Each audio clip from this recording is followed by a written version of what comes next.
Romanos 12, 1 a 21, diz assim a palavra de Deus: Portanto, irmãos, rogo-lhes pelas misericórdias de Deus, que se ofereçam em sacrifício vivo, santo e agradável a Deus.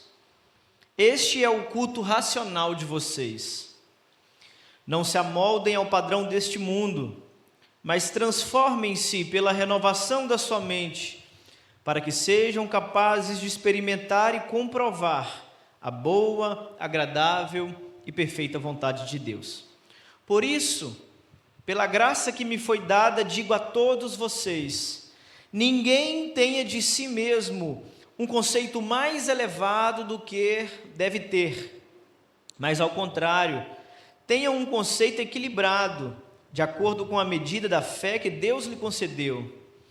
Assim como cada um de nós tem um corpo com muitos membros, e esses membros não exercem todos a mesma função, assim também em Cristo nós, que somos muitos, formamos um corpo, e cada membro está ligado a todos os outros.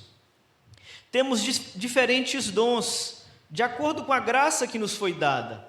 Se alguém tem o dom de profetizar, use-o na proporção da sua fé. Se o seu dom é servir, sirva. Se é ensinar, ensine. Se é dar ânimo, assim faça. Se é contribuir, que contribua generosamente. Se é exercer liderança, que exerça com zelo. Se é mostrar misericórdia, que o faça com alegria. O amor deve ser sincero. Odeiem o que é mal, apeguem-se ao que é bom. Dediquem-se uns aos outros com amor fraternal. Prefiram dar honra aos outros mais do que a si próprios. Nunca lhes falte o zelo. Sejam fervorosos no espírito. Sirvam ao Senhor. Alegrem-se na esperança. Sejam pacientes na tribulação. Perseverem na oração. Compartilhem o que vocês têm com os santos em suas necessidades. Pratiquem a hospitalidade. Abençoem aqueles que os perseguem. Abençoem e não os amaldiçoem. Alegrem-se com os que se alegram. Chorem com os que choram. Tenham a mesma atitude uns para com os outros. Não sejam orgulhosos, mas estejam dispostos a associar-se a pessoas de posição inferior. Não seja sábio aos seus próprios olhos. Não retribuam a ninguém mal por mal. Procurem fazer o que é correto aos olhos de todos. Façam todo o possível para viver em paz com todos. Amados, nunca procurem vingar-se, mas deixem com Deus a ira, pois está escrito: minha é a vingança, eu retribuirei, diz o Senhor. Ao contrário, se o seu inimigo tiver fome, dê-lhe de comer. Se tiver sede, dê-lhe de beber. Fazendo isso, você amontoará brasas vivas sobre a cabeça dele. Não se deixem vencer pelo mal, mas vençam o mal com o bem. Vamos orar mais uma vez? Deus bendito, Pai de amor, muito obrigado, Senhor, pela oportunidade de estarmos reunidos mais uma vez, reunidos para cantar ao Senhor, para louvar o seu bendito nome, para prestarmos um culto racional a Ti, que é digno de tudo aquilo que nós fazemos. Que o Senhor seja o centro desse culto, que o Senhor seja o objeto de adoração desse culto, que a Tua palavra seja o nosso alimento nesse culto, e que o Senhor não permita que nós saiamos daqui nessa noite da mesma forma que entramos, mas pelo poder do Teu Espírito, fale conosco pela Tua palavra. Essa é a nossa oração nessa noite, em nome de Jesus, o Teu Filho. Amém. Romanos capítulo 12, eu intitulei o estudo de hoje como o culto que agrada a Deus. A partir de agora, nós entramos na parte prática da carta. tanto é a parte prática da carta, que Paulo vai começar o versículo 1 dizendo: portanto. Ninguém começa uma frase com portanto. Ninguém começa um argumento com portanto. Ninguém começa a dialogar com alguém dizendo: dito isso, dito o quê? A palavra portanto aqui é a ponte que Paulo está fazendo entre a parte teológica da carta e a parte prática. Quando Paulo diz portanto, dito isso, depois de tudo que eu falei, agora vocês vão começar a colocar em prática. Mas o que Paulo falou para a gente começar a praticar? Tudo. Tudo do capítulo 1 até o capítulo 11 foi a parte teórica, teológica, a parte técnica, a apresentação do Evangelho de Deus, segundo Paulo, do capítulo 1 até o capítulo 11. Depois de fundamentar as bases do Evangelho, Paulo então vai começar a nos mostrar como nós pegamos aquilo que ele falou e colocamos em prática nas nossas vidas no cotidiano. Paulo falou sobre depravação total, Paulo falou sobre justificação pela fé, Paulo falou sobre a santificação no Espírito, sobre a vida vivida morta para o pecado e viva para Deus. Paulo falou sobre eleição, sobre predestinação, sobre responsabilidade humana. Paulo falou sobre tudo até o capítulo 11. Agora, quando ele chega no capítulo 12, ele diz: dito isso, meus irmãos, dito o que, Paulo? Tudo. Tudo que ele falou do capítulo 1 ao capítulo 11, agora ele vai nos mostrar como colocar isso em prática. Até aqui vocês viveram a parte da aula. Vocês aprenderam teoricamente o que é o Evangelho. A partir de agora vocês vão aprender como pegar isso e aplicar na vida de vocês. E como que a gente pega tudo que nós estudamos até aqui e colocamos em prática na nossa vida? Ele vai dizer no versículo 1: portanto, meus irmãos, rogo a vocês pela misericórdia de Deus. Aqui Paulo está, se fosse traduzido no português, Paulo está dizendo assim, pelo amor de Deus, ofereçam o corpo de vocês como um sacrifício vivo, santo e agradável a Deus, porque esse é o culto que Deus aceita, esse é o culto que Deus quer, esse é o culto que Deus está interessado em receber. Qual é o culto que Deus quer? O culto que nós fazemos sacrifício? O culto que nós damos uma oferta sacrificial? O culto que nós fazemos uma campanha de 7 elos, de 12 semanas? Não. Não é esse culto que Deus quer receber. Não é o culto que nós trazemos a nossa primícia de casa, não é o culto que nós trazemos o nosso primeiro animal de casa, não é o culto que nós trazemos aqui a primeira colheita que nós fizemos dos nossos alimentos, não é nada disso que Paulo está dizendo aqui. Paulo está dizendo o seguinte: irmãos, agora que vocês aprenderam o que é o Evangelho até aqui, vocês vão apresentar a partir de agora um culto que agrada a Deus. E qual é o culto que agrada a Deus? O culto mediante as diretrizes do Evangelho. Até aqui vocês têm que ter aprendido que a partir de Jesus houve-se uma ruptura com aquilo que os judeus praticavam no Antigo Testamento. Até aqui vocês aprenderam que os judeus eram o povo de Deus, que os judeus eram o povo eleito, que a lei de Deus veio a partir deles, que Jesus e os profetas vieram a partir deles. Eles tentaram viver de uma forma para agradar a Deus, eles tentaram fazer da sua vida um culto para Deus, e o culto que eles ofereceram para Deus era um culto baseado na sua própria justiça. Isso causou erro no alvo, isso causou perda do privilégio que eles tiveram, isso causou incredulidade e endurecimento do seu coração, mas vocês entraram a partir de Jesus, e a partir de Jesus não caiam no erro que os seus irmãos judeus caíram no Antigo Testamento ou no passado. E qual que era o erro, então, aqui, que Paulo estava querendo corrigir? O erro de como oferecer um culto a Deus.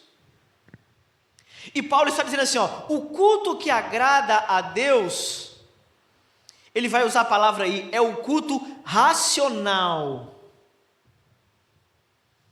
A palavra racional aqui é lógica, é um culto com entendimento, é um culto que faça sentido, é um culto entregue de alma, mas também de corpo. Não só o seu corpo está presente no culto, mas a sua mente, o seu coração também estão presentes no culto. Porque ele está querendo dizer assim, no Antigo Testamento, Deus exigia sacrifícios de animais. E como que funcionavam os sacrifícios no Antigo Testamento?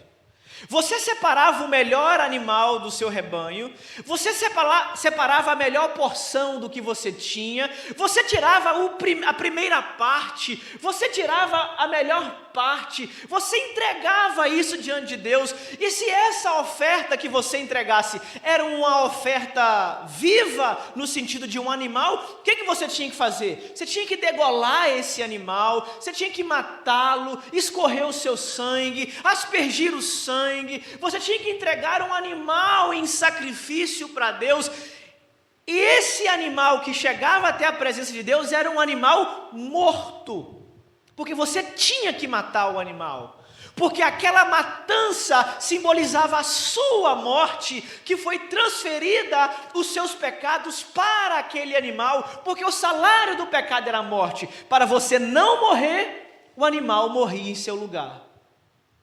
Então você tinha que matar aquele animal. O animal expiava a sua culpa, o animal recebia o seu pecado e pagava o preço da sua morte. Então no Antigo Testamento, Deus exigia sacrifícios de animais mortos.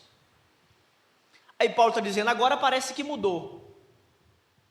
Porque no Novo Testamento, Deus não quer mais sacrifícios mortos, Deus quer sacrifícios vivos.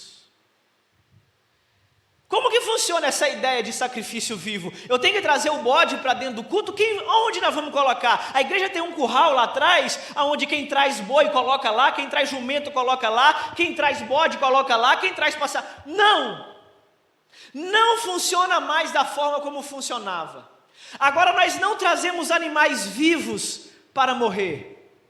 Agora nós somos o sacrifício, e quando nós chegamos no altar de Deus, nós não chegamos vivos para morrer, nós chegamos mortos para viver.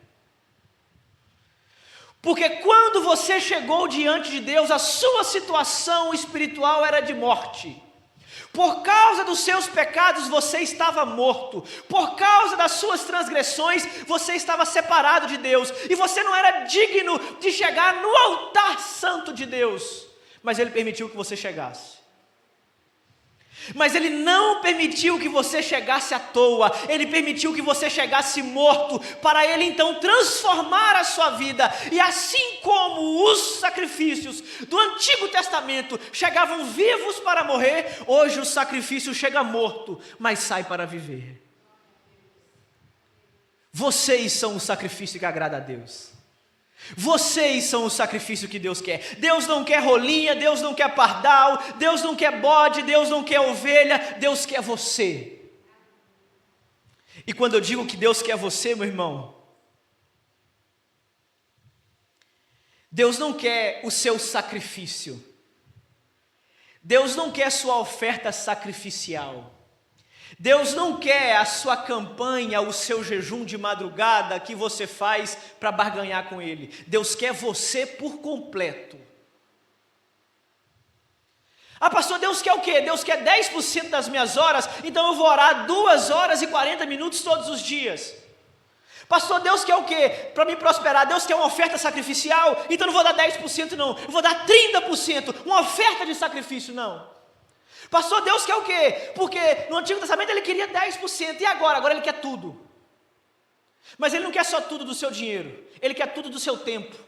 Ele quer tudo da sua atenção, Ele quer tudo do seu corpo, Ele quer tudo do seu coração, Ele quer sua vida por completo. Ele não quer uma migalha que você tira 1 hora ou 1h30 na semana para entregar a Ele. Ele quer tudo, 24 horas, 7 horas por dia, a sua vida integral. Agora é um sacrifício para Deus.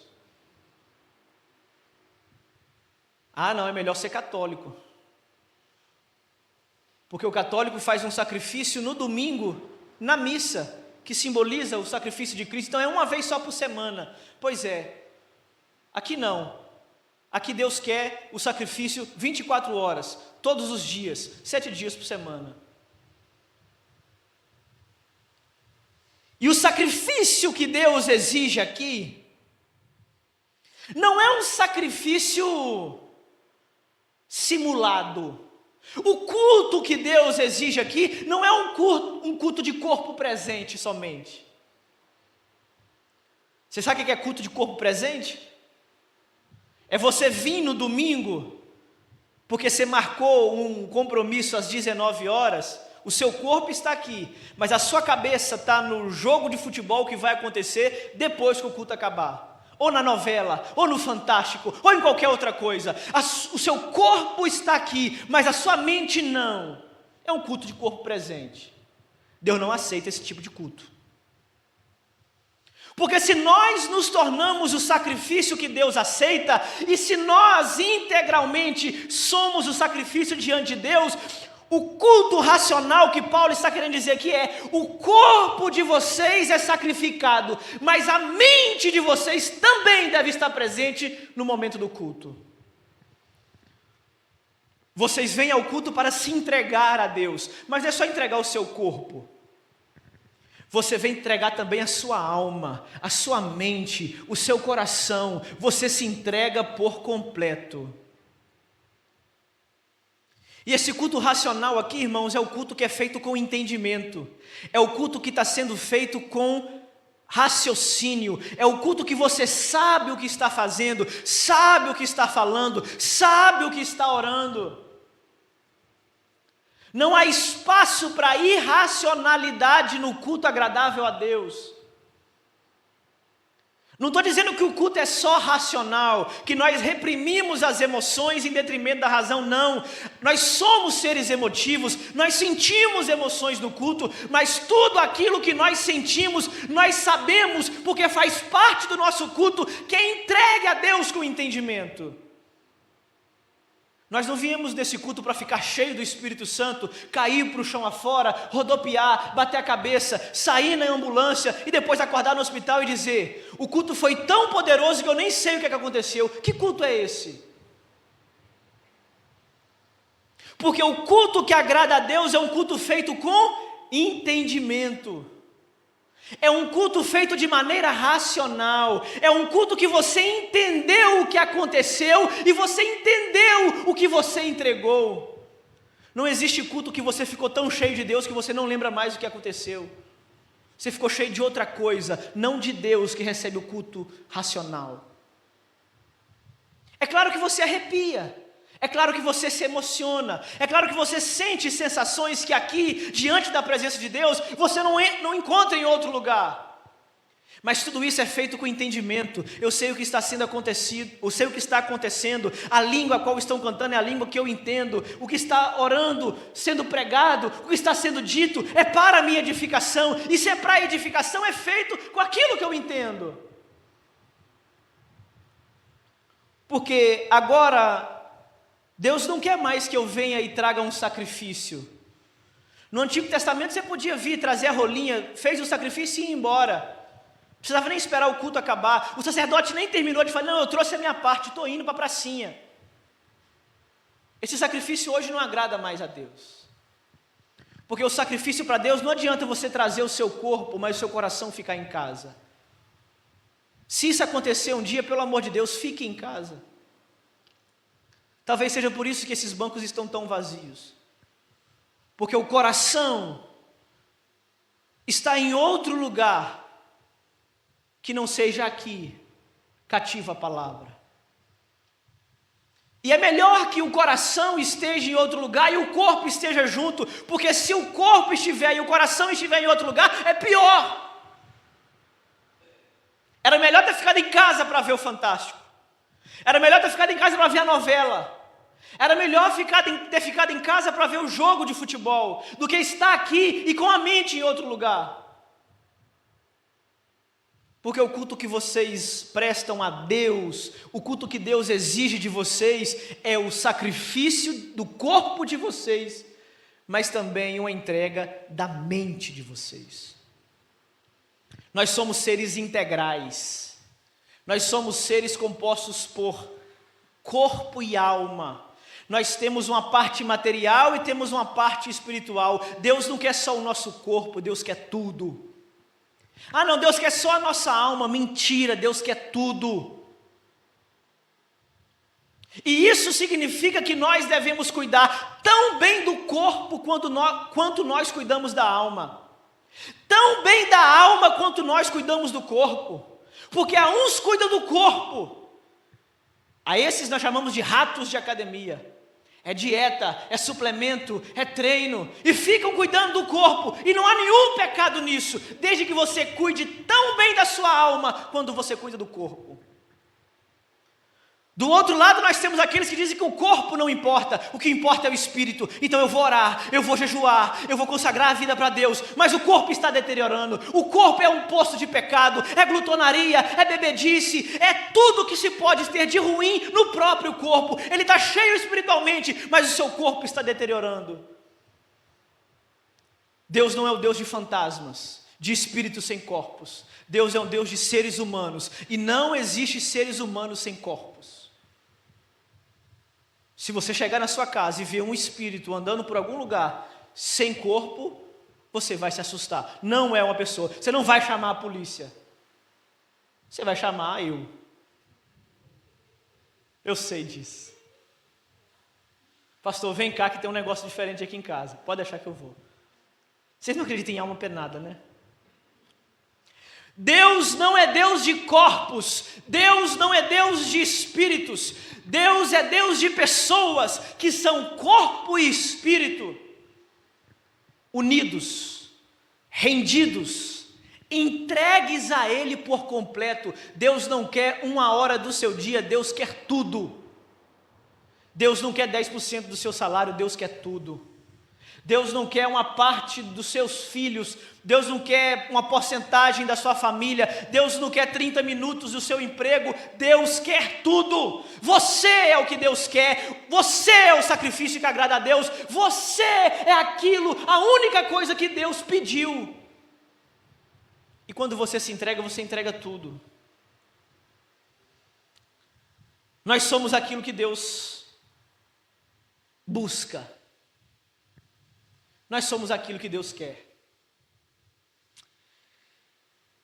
Ele conecta a teologia com a prática, mostra como nós devemos começar o nosso culto quando nós entendemos racionalmente o que é o Evangelho, e agora ele vai dizer a aplicação disso no versículo 2: não se amoldem ao padrão deste mundo,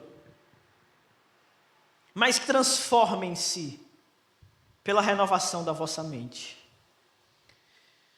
Não se conformar aqui é não tomar a forma, é não entrar na forma. Não conforma-se, é não entrar na mesma forma. Sejam fora do padrão, sejam fora da forma. Vocês não são produzidos em série. Lá fora todo mundo faz a mesma coisa, menos vocês. Todo mundo pensa do mesmo jeito, menos vocês. Todo mundo está dizendo que agora não tem problema, menos vocês. Todo mundo agora está dizendo que está liberado, menos vocês. Não se adequem à forma do mundo, não sigam o padrão do mundo, não entrem na forma do mundo. Mas o problema é que vocês já são nascidos na forma do mundo. Porque todos pecaram e destituídos estão da glória de Deus. Paulo, eu tento não parecer com o mundo, mas o que eu mais faço é parecer com o mundo. Eu tento não falar as palavras que o mundo fala, mas eu ouço na internet, eu ouço na televisão, o carro passa na rua, eu já sei a batida, eu já sei a letra, o pé toca, eu sei o que fazer. Vocês têm que transformar a mente de vocês. Porque não há mudança de forma que não comece primeiro por dentro. Não basta pegar alguém lá fora e colocar ele na nossa forma. Vai vazar, vai sobrar, e aí a gente vai querer apertar, amassar, cortar, né? Para você entrar na nossa forma, você precisa espichar, né? Precisa tirar, precisa entrar, precisa parar, e cheio de regras, para tentar fazer com que aquele que não é dessa forma, se encaixe na forma que nós temos aqui dentro. Aí Paulo diz, não funciona dessa maneira, não é só trocar a forma, tem que trocar a origem, tem que trocar a substância. Não é pegar lá de fora e colocar na forma quadrada, porque nós somos quadrado mesmo. Tem que começar isso de dentro para fora. E como que começa isso, Paulo? Renovando a mente de vocês. Irmão, esse versículo 2 aqui, eu preguei no retiro da Igreja Batista Amaro Lanari. Foram 4 sermões só no versículo 2. Não se amoldem ao padrão deste mundo, transformem a mente pela renovação, para que experimentem e comprovem a boa, perfeita vontade de Deus. Depois tudo junto, o que isso significava. 4 sermões nesse só versículo. Não dá para a gente aprofundar em tudo. Mas a ideia aqui é simples. Vocês são uma forma corrompida pelo mundo. E vocês precisam ser renovados, até que vocês não estejam mais parecidos com a forma do mundo. Como que se renova uma coisa? Tirando e colocando coisa nova. Como que renova um guarda-roupa? Comprando roupa nova. E aí dá para colocar roupa nova com roupa velha? Depende do tamanho do seu guarda-roupa. O meu não dá, é só 6 portas. Das 6, 2 é minha, 4 é da Sara. Então, aí o pastor comprou um terno novo, eu vou ter que jogar um fora. Aí comprou uma camisa nova, então, uma camisa, a mais antiga, vai ter que ir para o bazar. Se não tiver muito ruim, senão tem que ir para o lixo mesmo. A renovação acontece dessa forma. Você pega coisas novas e não coloca junto com as velhas. Você tira as velhas, você limpa o guarda-roupa das coisas velhas e coloca as coisas novas, até que as coisas novas superabundi numericamente as roupas velhas. E aí você vai dizer, agora eu tenho um novo guarda-roupa. Não é o guarda-roupa que está novo, mas as roupas colocadas no guarda-roupa que são novas. É mais ou menos assim com a gente. Pastor, como que eu transformo? Como que eu vivo a minha nova vida? Como que eu saio da água para o vinho? Como que eu deixo de viver a vida pelo pecado e viver a vida para Deus? Renovando. Mas como que renova? Não dá para ser da noite para o dia. Você tem quantos anos? 20? 30? 40? Foram 40 anos depositando entulho dentro desse guarda-roupa. Calma, não tenha pressa. Venha no domingo, nós vamos colocar uma peça nova aí.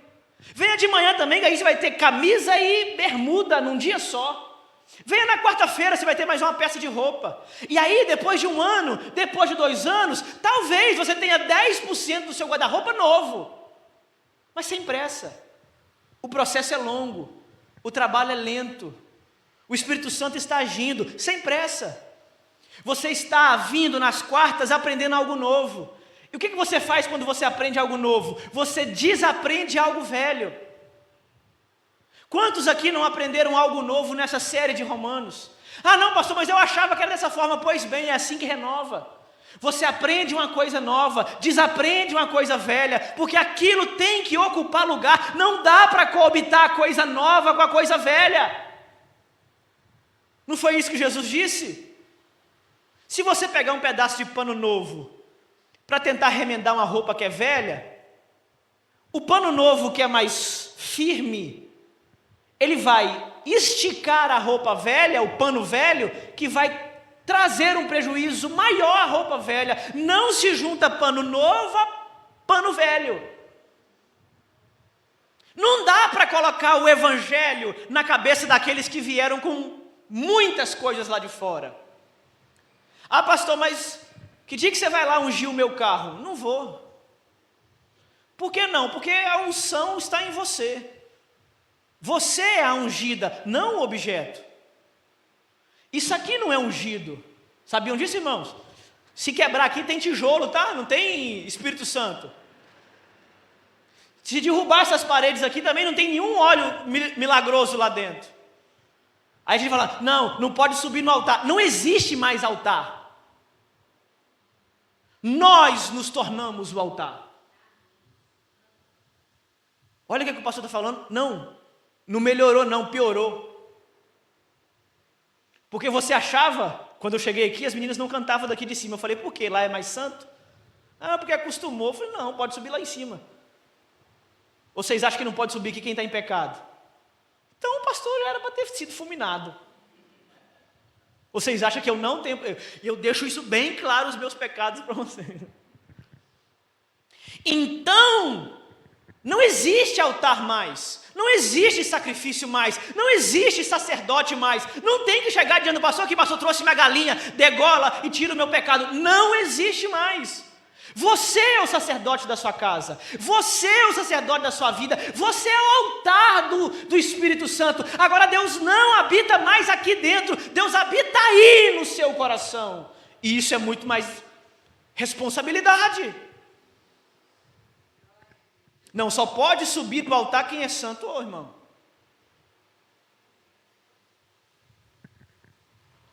Então nós precisamos entender que o culto que nós, em primeiro lugar, o culto que nós entregamos a Deus, o culto que agrada a Deus, é o culto racional. E o que é o culto racional? É o culto que nós entregamos por completo. No Antigo Testamento era um culto de corpo. Você entregava um corpo que substituía você, ele morria no seu lugar, você voltava para casa sem o corpo. Agora não adianta só trazer o corpo. Tem que vir de corpo, mente, coração. Do jeito que você entender a divisão aí. Corpo, alma e espírito, corpo e espírito, corpo e alma, mente e coração. O que você quiser, mas tem que ser tudo. Eu sou o culto a Deus. Ah, vou cultuar a Deus. Não, você já está cultuando desde que você acordou. Ou você não sabia disso? Ah, não, acabou o culto, agora eu vou chegar ali e vou falar aquela pelada. Não. Ah não, agora, não tem ninguém vendo, agora eu posso pegar aqui para tirar, porque o patrão não vai nem perceber, ele tem um monte. Não. Ou você não sabe que você é o culto de Deus. Não tem ninguém vendo, Deus está vendo. Deus está aí dentro. Deus está no altar recebendo o seu sacrifício, que é você.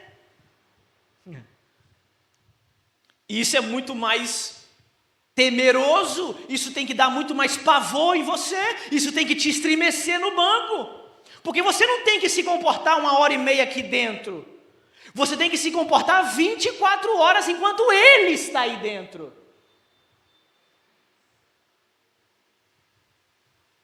É muito mais difícil. Mas em segundo lugar, Paulo vai dizer que o culto que agrada a Deus não é só o culto de corpo e alma, mas também é o culto de serviço. com humildade. O culto racional nós vimos no versículo 1 e 2. O culto como serviço nós vamos ver do versículo 3 a 8. Que diz assim, versículo 3. Por isso, pela graça que me foi dada, digo a todos vocês, ninguém tenha de si mesmo um conceito mais elevado do que deve ter. Ao contrário, tenha um conceito equilibrado, de acordo com a medida da fé que Deus lhe deu. O que Paulo está querendo dizer aqui, irmãos? Ninguém se ache mais do que verdadeiramente é. Geralmente, quando a pessoa se acha muito inteligente, ela não é. Quando ela se acha muito humilde, não é. Quando ela se acha muito rica, lembra de Laodiceia no domingo? Não é. Quando ela se acha alguma coisa, na maioria das vezes ela não é aquilo que ela acha que ela é. Não, eu sou muito generosa, não é. Eu sou muito caridosa, não. Eu oro demais, ora nada. Não tenham de vocês mesmo um conceito mais do que se deve ter. Paulo está dizendo assim, que o elogio para você nunca venha de você mesmo. Né? Pelo contrário, mas também não é aquela coisa assim, né? A falsa modéstia, conhece? Pastor, prega para a gente. Ah, não prego não, irmão, eu dou uma palavrinha só. Ô irmã, canta aqui para nós. Não, eu não sou cantor, eu só dou uma palhinha. Ô irmão, vamos fazer uma coisa para nós. Não, eu não varro o chão não. Falsa modéstia. Aí Paulo diz assim, ó, vocês também não são menos do que vocês são não. Você prega? Prego. Você canta? Canto. Eu sou o melhor pregador? Não, mas eu sei pregar. Sou o pior também? De maneira nenhuma, eu conheço muitos piores do que eu. Conheço muitos bons também, melhores do que eu. E qual que é a diferença disso? Não é você achar que você é mais do que é, nem menos. Não, a Sara é assim, né? Ela deve estar assistindo agora. Eu falo assim, você é a mulher mais bonita que eu já vi pessoalmente. Aí fala assim, não, tem um monte de mulher mais bonita. Eu falei, pode ter lá em Hollywood, na televisão, mas pessoalmente você é a mulher mais bonita que eu já vi. Aí ela, não sei o que. Aí, ela é e pronto. Vocês discordam disso? Se discordar. A disciplina, né? O Heraldo tem que discordar. Né? Os homens têm que discordar, porque senão também a disciplina rola. Então nós precisamos entender o quê? Humildade não é querer parecer ser menos do que nós somos, é ter a real consciência de quem nós somos. Nós não somos mais do que as pessoas acham, e nós não somos menos também não.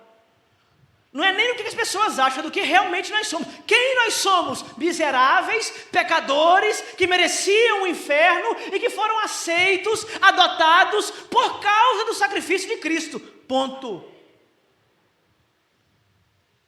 Aí o diabo chega e fala assim, você vai na igreja?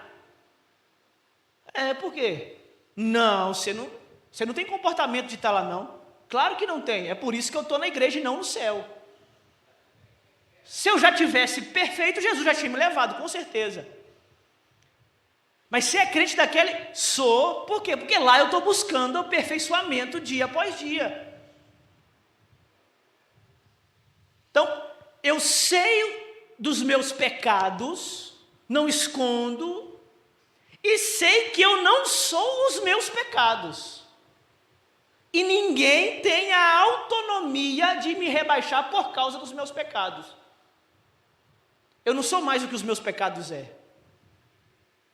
Deus não olha mais para nós como olha para os nossos pecados. Deus olha para nós agora e não vê a nós mesmos. Deus olha para nós e vê Cristo. E essa é a razão de não sermos consumidos quando pecamos, instantaneamente. O cara me fechou no trânsito, eu falei, abençoado, tomara que fure o pneu. Não, pastor, pelo amor de Deus. Pois é, irmão, às vezes foi mais rápido do que eu. Se furar o pneu, não vou parar para ajudar, né? Não é? Vamos ver depois o que Paulo vai falar para nós aqui. Aguarda. Mas era para eu morrer instantâneo. Vem um raio em cima do carro. Tá! Morre, miserável. Está desejando a morte dos outros, que vai morrer é você. Toma! Ainda bem que Deus não é nosso. Porque quando Ele olha, Ele vê os nossos pecados. Mas Ele vê o sangue de Cristo sobre nós. E aí Ele vê a diferença daqueles que estão cobertos por Cristo, daqueles que não estão cobertos por Cristo. Mudou muita coisa? Não. A nossa natureza adâmica está lá dentro, querendo que o pneu fura, que o carro do cara pega fogo, que ele toma prejuízo e não tenha seguro. É isso aí. É demais também, né? Peguei pesado. Que o seguro dê ele outro carro, né? Mas Paulo está dizendo o seguinte: olha, vocês tenham consciência, sejam equilibrados. Vocês não são nem o piorzinho que está tendo, mas também não estão com essa bola toda, não. Está ali, no meio, entendeu? Vocês não vão para o inferno, não, pode ficar tranquilo. Jesus já garantiu vocês. Mas também vocês não são santos, não. Não tem nenhum anjinho aqui, tem fofoquinha, tem grupinho, tem. Então calma aí. Não achem que vocês são mais do que são, mas também não deixem ninguém dizer que vocês são menos do que vocês são. Vocês são a noiva de Cristo, vocês são os filhos de Deus, adotados não pelos seus méritos, pelos méritos de Cristo.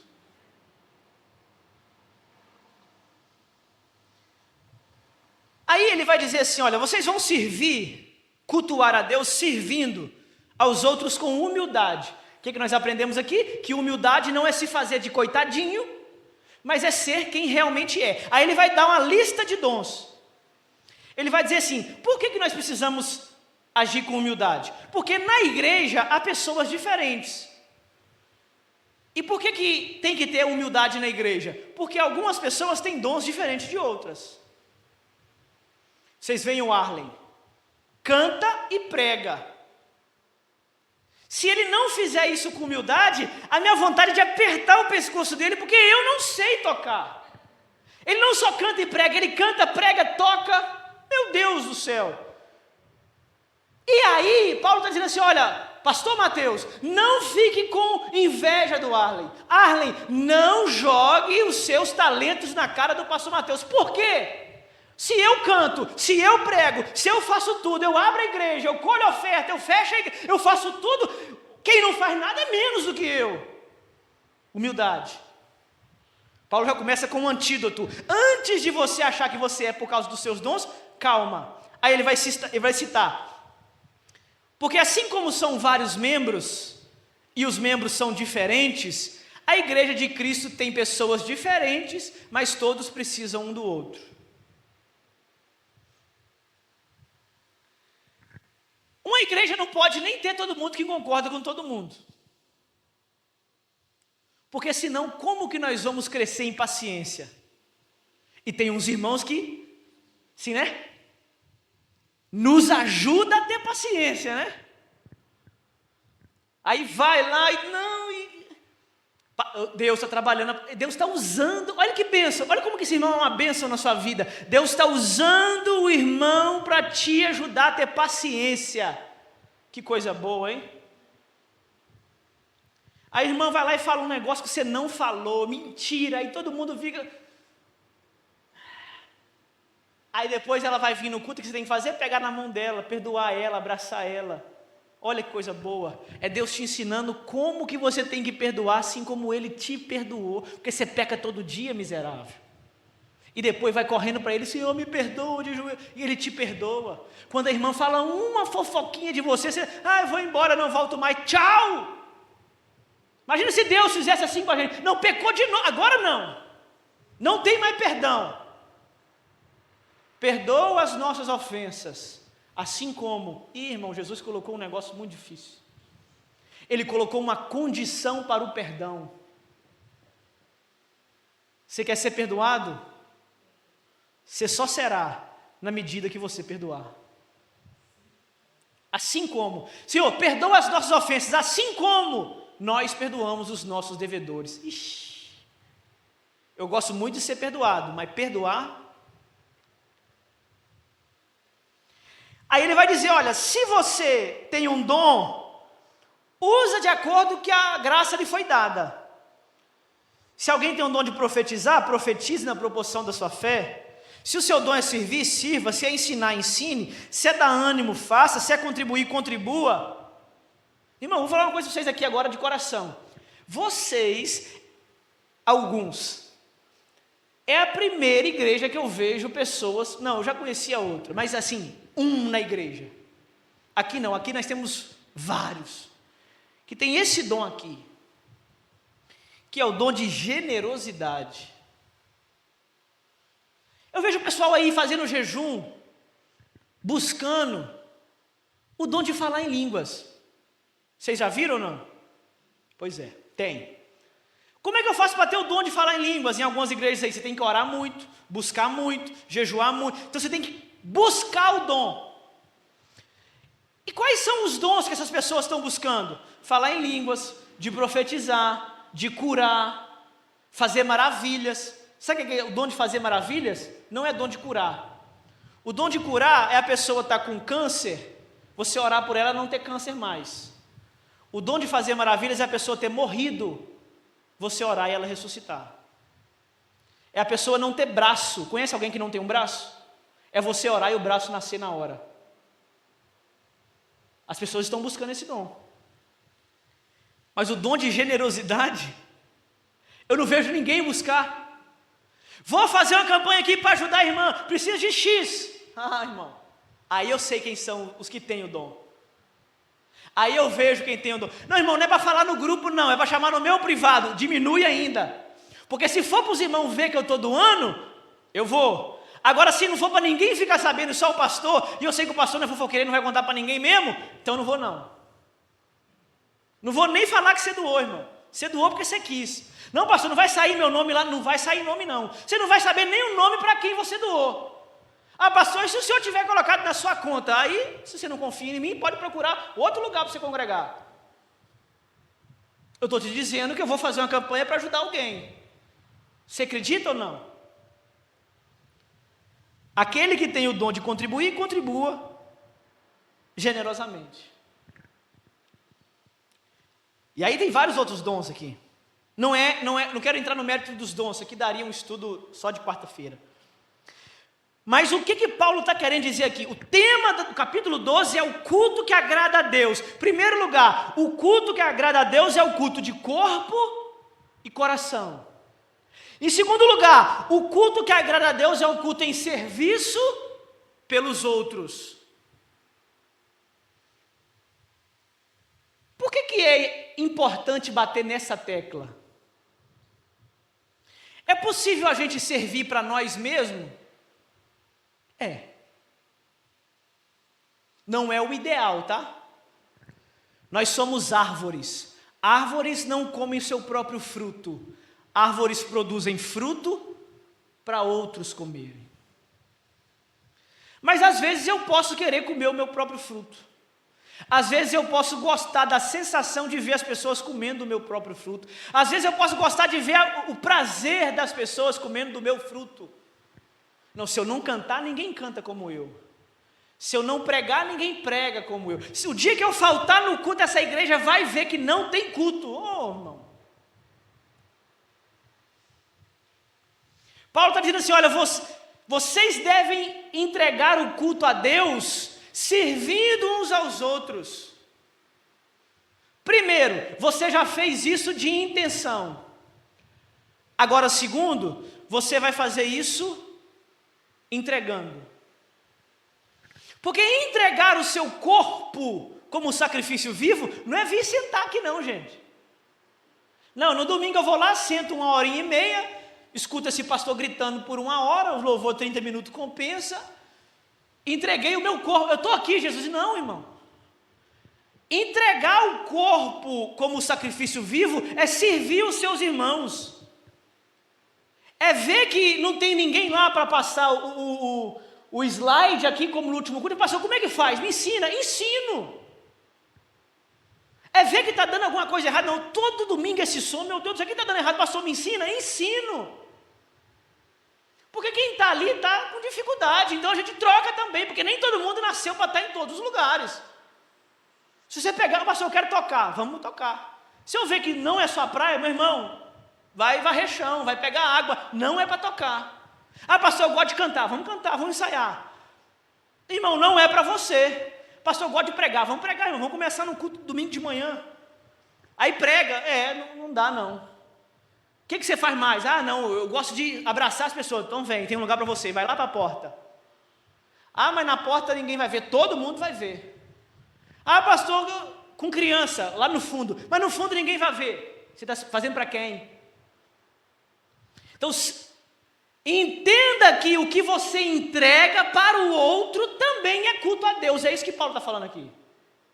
O exercício daquilo que Deus te deu, se é cantar, cante, se é ensinar, ensine, se é pregar, pregue. Irmão, a gente tem uma dificuldade para conseguir professor de escola dominical aqui. Aí eu falei, precisamos de professor. Ah, eu não sou professor não. Você não sabe ler, entender e explicar. Tá, você não é o melhor professor, mas dá para começar. E como que fica bom? Praticando.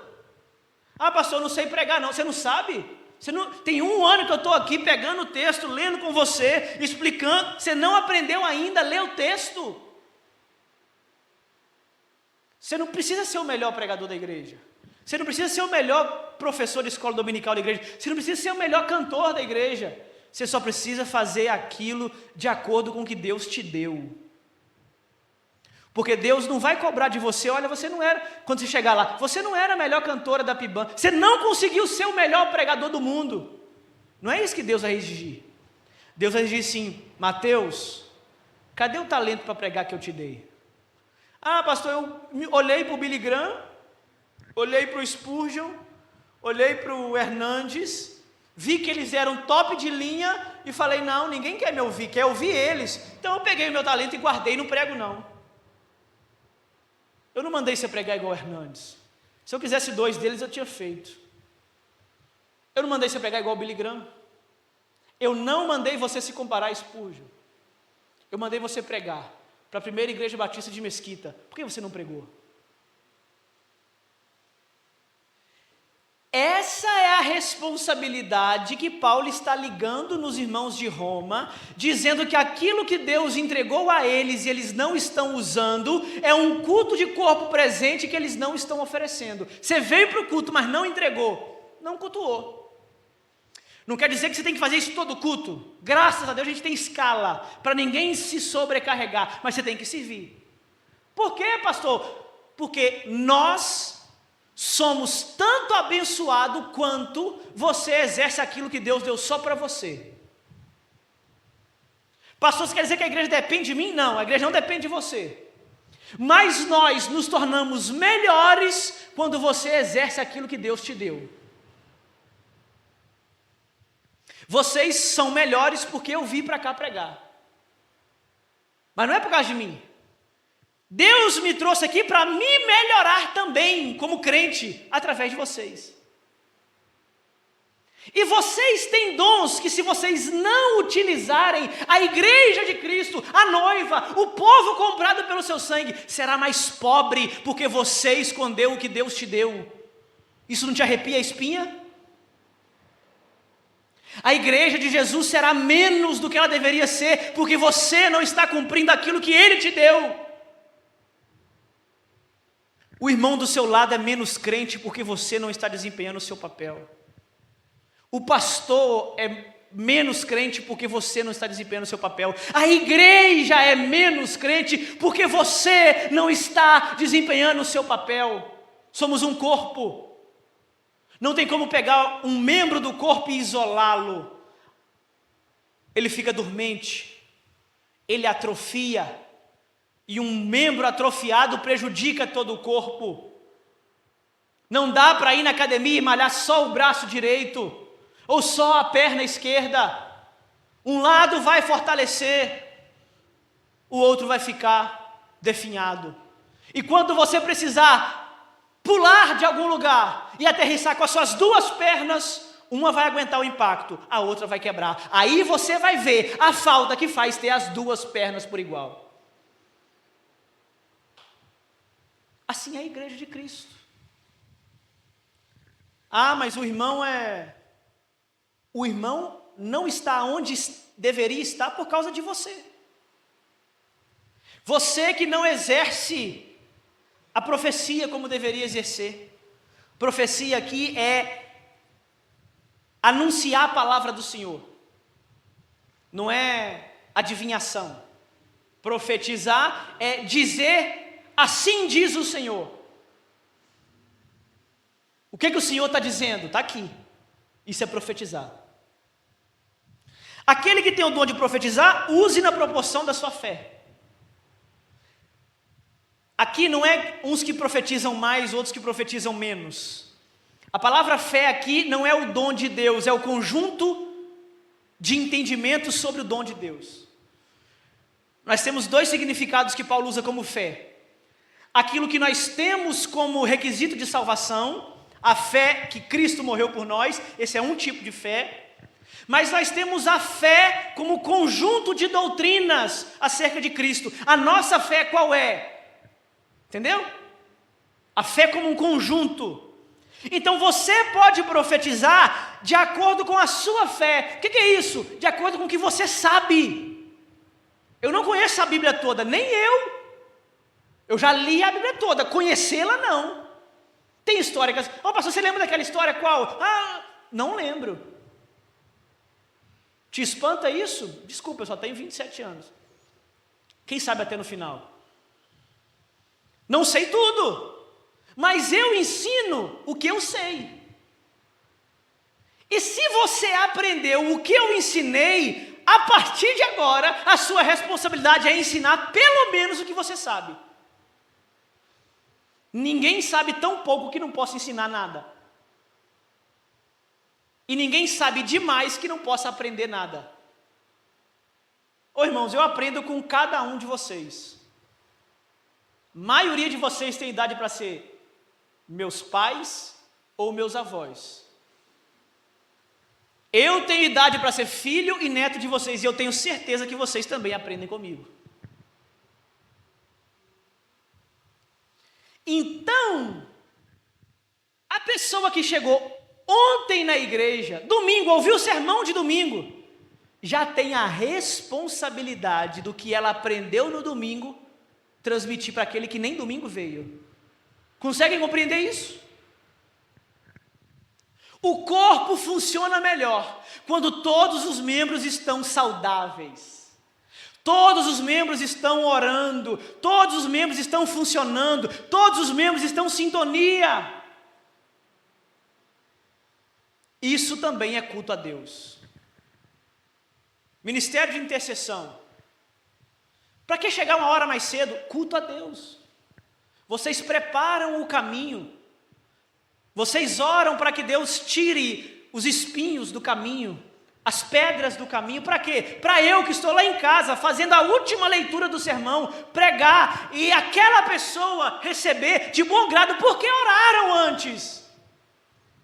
Mas não é só o ministério de intercessão que tem o seu papel, quem recebe na porta também tem. E aí na porta não chega uma hora antes, chega meia hora antes. Para colocar as coisas lá fora, para abrir a janela, para limpar o chão, colocar, ver se não tem lixo. E dá o cartão de boas-vindas para quem está entrando. Porque dependendo de como ela for recepcionada, a mensagem que eu pregar aqui nem entra no coração dela. Então o ministério de acolhimento também é importante. E a zeladoria? Se alguém chegar aqui e ver isso aqui tudo sujo de poeira, essa igreja não cuida nem dela mesmo, vai cuidar da minha alma.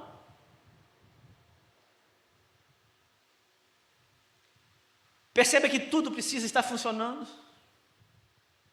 Tudo precisa estar desenvolvendo o seu papel. Pastor, eu não nasci para isso, será? Você já tentou? Testou?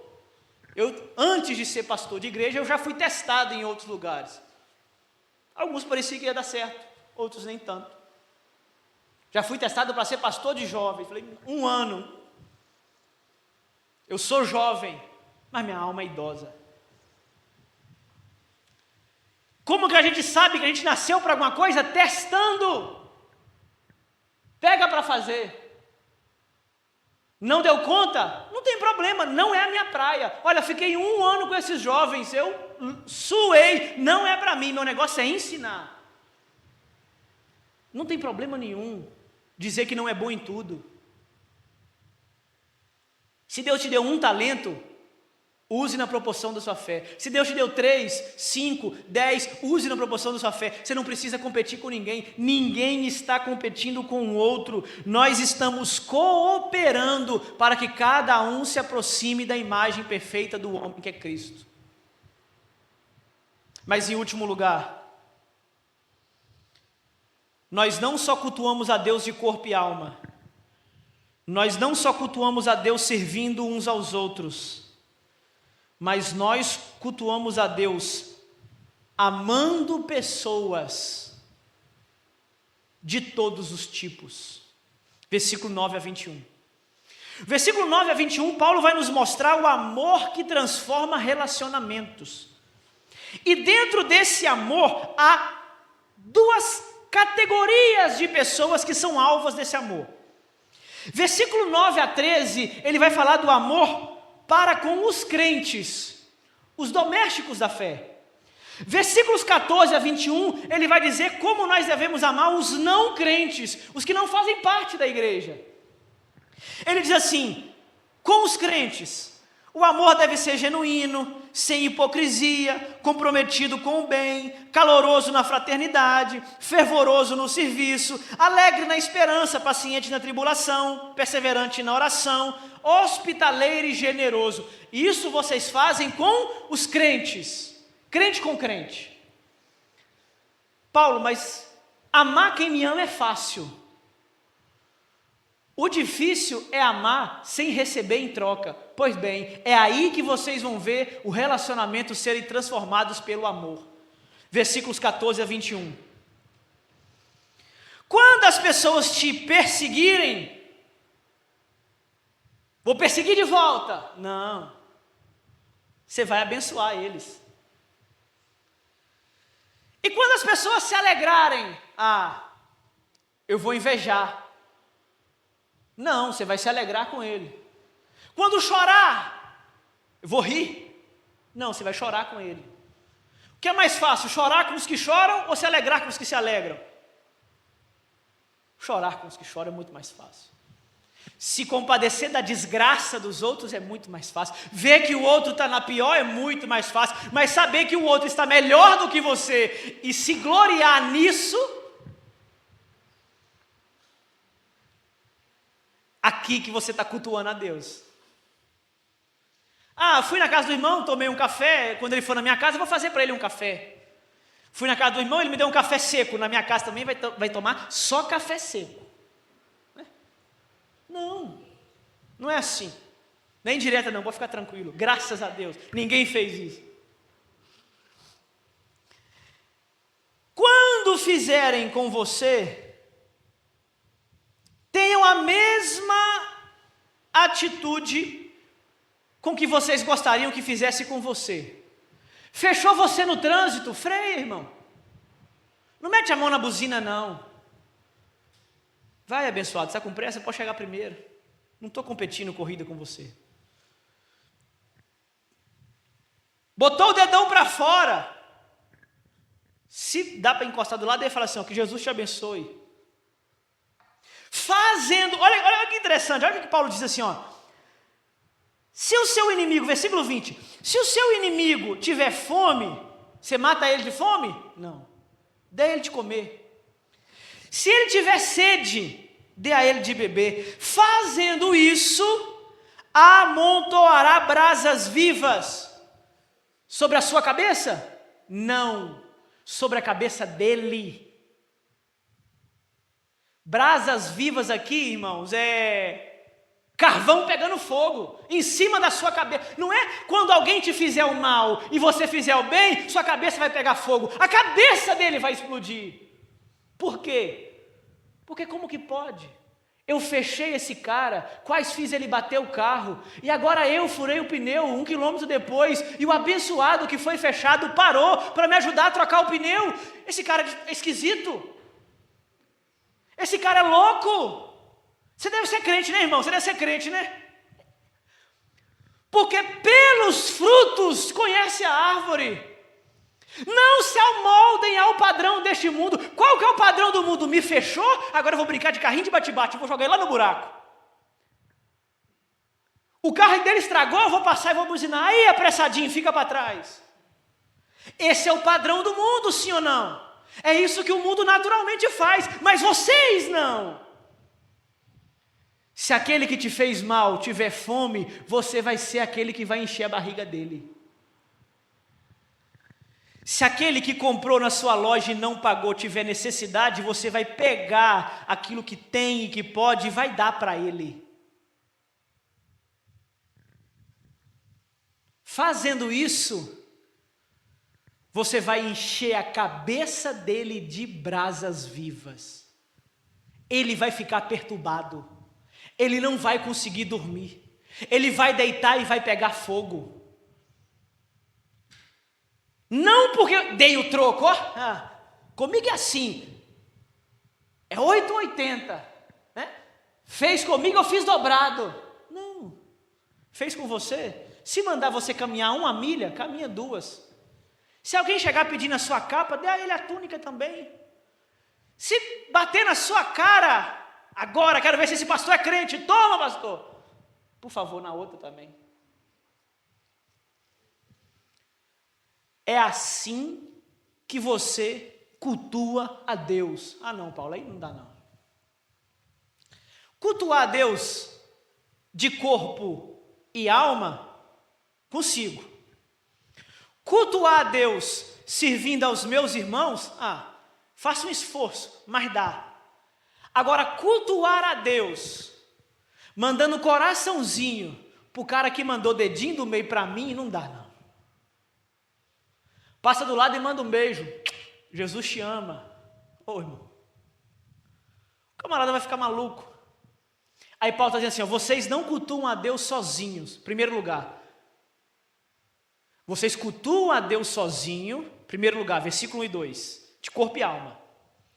Vocês cultuam a Deus com os seus irmãos, servindo uns aos outros com os seus dons, segundo lugar, versículo 3 a 8.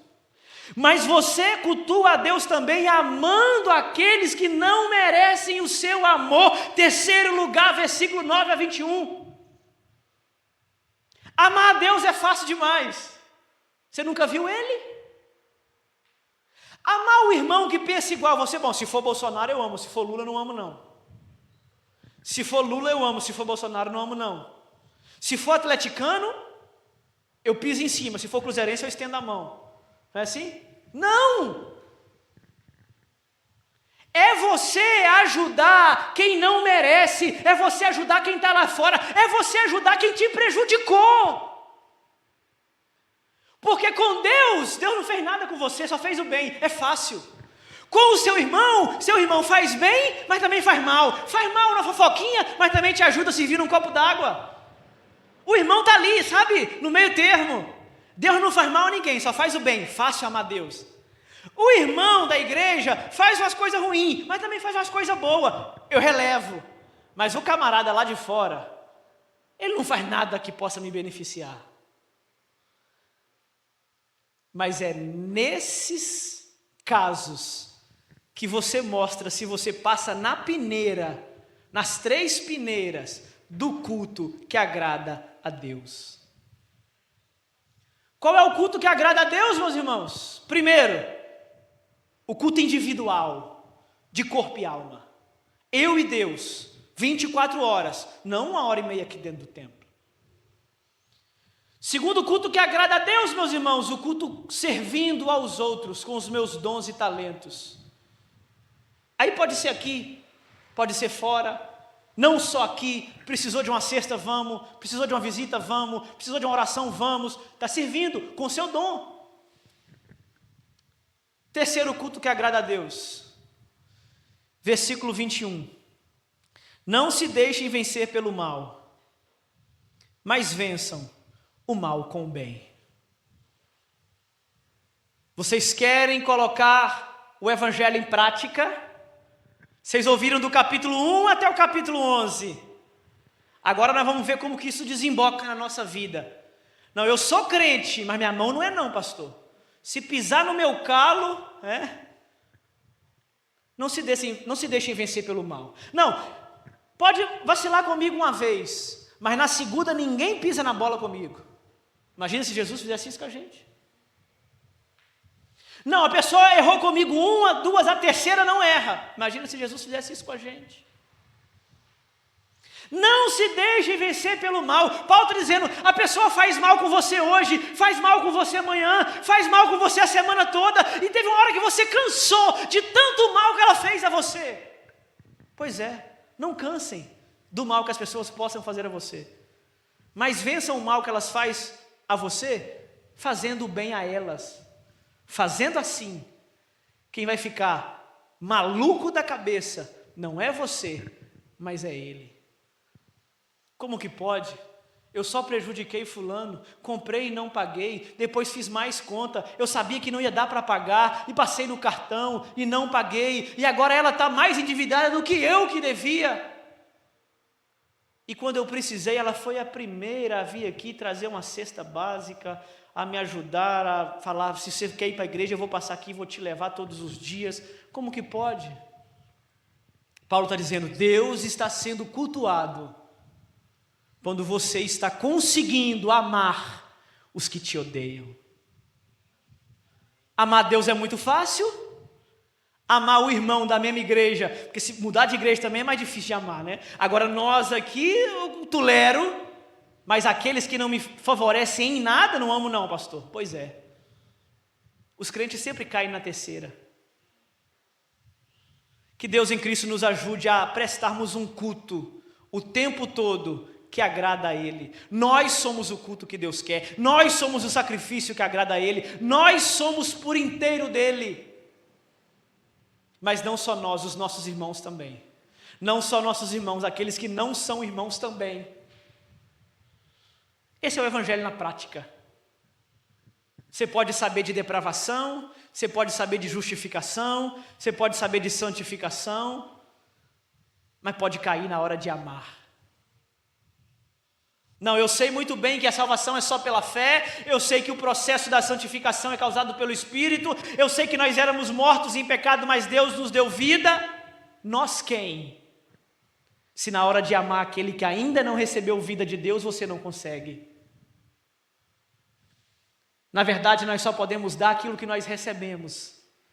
E aqueles que não conseguem entregar nada, eu desconfio que eles não tenham recebido nada. Só entraram na forma. Qual que é a forma que não? A forma que é mais tranquila. A forma que aceita brinco, a forma que aceita cortar o cabelo, a forma que aceita usar calça. Então nessa forma dá para eu entrar. Não é sobre entrar na forma, é sobre ser feito de novo. É sobre o Espírito te moldar de dentro para fora. É sobre o velho homem ter que morrer. Adão tem que morrer para que Cristo nasça. Esse é o culto que agrada a Deus, meus irmãos. Quando nós amamos a Deus, quando nós amamos os nossos irmãos e quando nós amamos até os que não são irmãos. Que vivamos hoje e sempre o nosso culto 24 horas diante de Deus.